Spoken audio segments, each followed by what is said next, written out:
అధ్యక్షుడిగా పనిచేశారు, రాజ్యసభ సభ్యుడిగా పనిచేశారు. చాలా తెలుగుదేశం పార్టీతో మీకు చాలా విడదీయరాని బోత్ ఎన్టీ రామారావుతో అలాగే చంద్రబాబు నాయుడు గారితో కూడా ఉంది. సజ్జల రామకృష్ణారెడ్డి గారు అన్నది కొంచెం నాకు ఆశ్చర్యం వేసింది.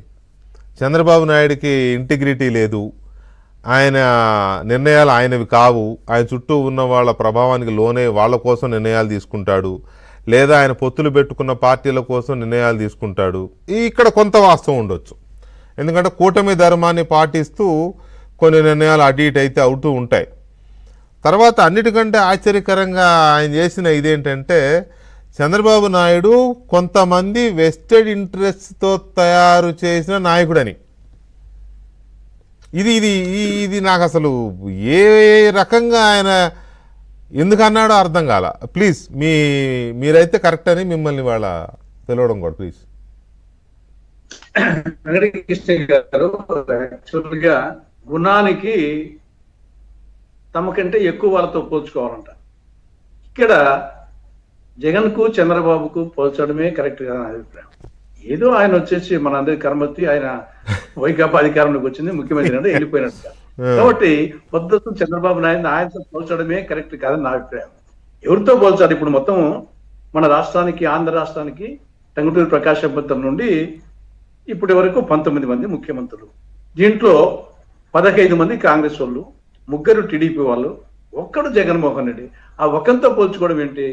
పోల్చుకుంటే విశ్వవిఖ్యాత నవరస నట సార్వభౌముడు నందమూరి తారక రామారావుతో పోల్చుకోవాలా, లేదా నీతికి నిజాయితీకి నిరాడంబరతకు నిలువెత్తు నిలుస్తున్నటువంటి ఆంధ్రకేసరితో పోల్చుకోవాలా, రైతు బిడ్డ నీలం సంజీవుడితో పోల్చుకోవాలా, ఆర్థిక మాంత్రికుడు పివితో పోల్చుకోవాలా, పరిపాలనా అధ్యక్షులు కాసు బ్రహ్మానందరెడ్డి, వెంగళరావు, చెన్నారెడ్డితో పోల్చుకోవాలా, నీతికి నిజాయితీకి నిరాడంబరతకు నిలువెత్తు నిలుస్తున్న కోట్ల విజయభాస్కర్తో పోల్చుకోవాలా, లేదా పరిపాలనా అధ్యక్షుడు వైఎస్ఆర్ కానీ, తర్వాత రోషయ్య గారు కానీ, ఈవెన్ కిరణ్ కుమార్ రెడ్డి గారు కానీ, ఆయన వేరే పార్టీకి వెళ్ళొచ్చు, కానీ క్లిష్ట సమయంలో వచ్చేసి పరిపాలించిన వాళ్ళు వాళ్ళతో పోల్చుకోవాలి. కానీ ఈ జగన్మోహన్ రెడ్డితో పోల్చుకోవడమే అది కరెక్ట్ కాదని నా అభిప్రాయం. మనం పోల్చుకోవట్లా, ఆయన పోల్చాడు.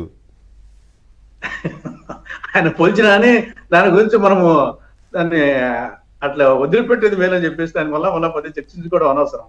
చంద్రబాబు నాయుడు గారు డెఫినెట్ గా ఆయన ఏ పార్టీనే కావచ్చు, కానీ ఆయన కార్యదక్షుడు, కష్టజీవి, పట్టుదల మనిషి, క్రమశిక్షణ కలిగిన వాడు, నిరంతరము శ్రామికుడు. కాబట్టి ఆయనకు అనేక గుణాలు వచ్చేసి డెఫినెట్ గా వచ్చేసి పాజిటివ్ అంశాలు ఉన్నాయి. కార్యదక్షుడు, ఒక పని పట్టుకుంటే దాన్ని నెరవేర్చాలన్నప్పుడు ఎత్తుకుపోయే తొలను వేయాలి, అప్పుడు తప్పదు ఒకసారి. కాబట్టి ఆయన కార్యదక్షుడు, కష్టజీవి, కృషిబలుడు, పట్టుదల గలవాడు. కాబట్టి ఒక క్రమశిక్షణ అవుతున్నటువంటి లైఫ్ ఉండేవాడు. కాబట్టి చంద్రబాబు నాయుడు గారికి అనేక మంచి క్వాలిటీస్ ఉన్నాయి. అందుకోసమే ఆయన పోల్చుకోవాల్సింది అంతకంటే మంచి గుణాలు ఉన్నటువంటి వాళ్ళతో అనేక మంది నేను చెప్పాను. దాంట్లో వచ్చేసి ఎవరి గుద్ది వాళ్ళు వచ్చేసి గొప్ప వాళ్ళే.